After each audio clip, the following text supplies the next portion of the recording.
it's your property, you can do what you want. But if you specify that, that's gonna knock out, 75% of the logging operators. So just something to think about. Contract tips, always have an attorney. This is just like the timber sale. If at no other time you have an attorney, this would be the time that you would want to make sure that you have one when you're dealing with contracts. Put all agreements in writing. Try to avoid any mistakes in the contract. Make the contract easy for you and the logger to determine. It doesn't have to have a lot of legalese in it. Just make sure that everybody's on the same page with it. Make sure that each party has a copy of the contract. And again, too many restrictions or provisions may not be acceptable to the buyer, or you may get fewer bids because some people are not interested if you have too many provisions. Most timber buyers or loggers have their own contract. If you use that, that's not saying, some of them use a standard contract that is put on the web like by the Forestry Commission or something. But if you use their contract, make sure that you read it. And again, make sure that you have an attorney read it for you, because their contract may put them in a better light than what you really want them to be.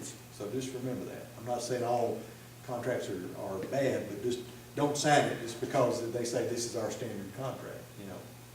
Take a chance to read, or take time to read it, or better off would be having your attorney to look at it. And if you don't like something in it, make a change. If they don't like it, then we can go through the whole process. We can get somebody else. They don't have to be the only one. So just keep that in mind. In conclusion,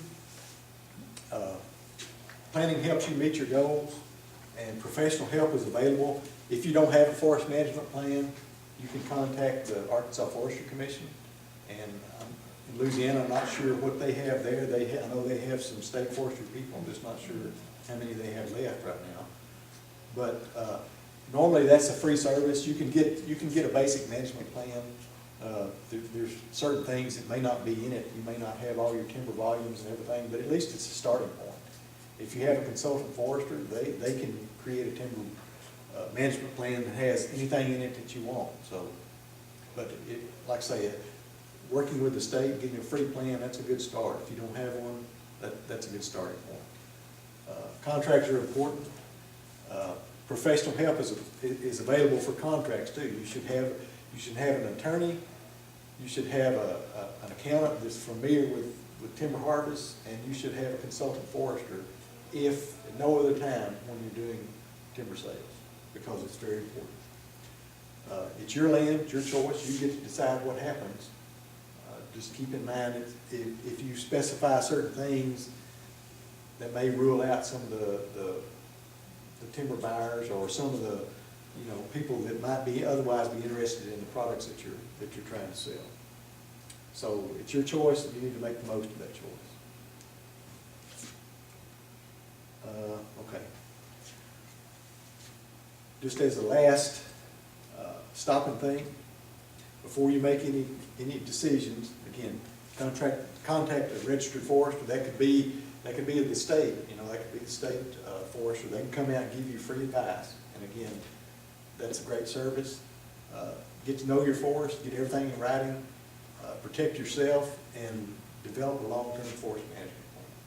And if you need to contact a registered forester, if you talk with your county forester, he can put you in touch with a whole slew of registered foresters that work in the area and are familiar with those products and sales in your area.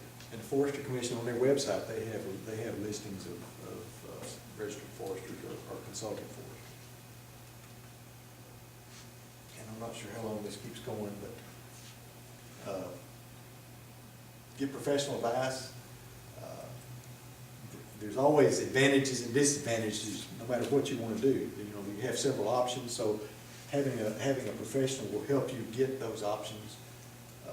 As I said earlier, accountant, attorney, and a forester. Let them help you prepare the contract or the sale agreement. And again, as I said earlier, research shows that a consulting forester can add approximately 20% more value to the timber that you're selling than you would normally get yourself. So even if their fee's 10%, you're still making money off hiring them. Some resources, consulting foresters, and that, as Bob said, there are lists available of consulting foresters that work in different areas. The Arkansas Forestry Commission, if you don't know your county forester, you should. Game and Fish Commission, when you're dealing with wildlife habitat, they have private lands biologists that will come out to your property and give you advice, and they're very easy to work with. Arkansas Forestry Association, us here at the Cooperative Extension Service, and some of the services we offer. We have Arkansas Timber Report. You can look at the last quarter's timber prices on our website.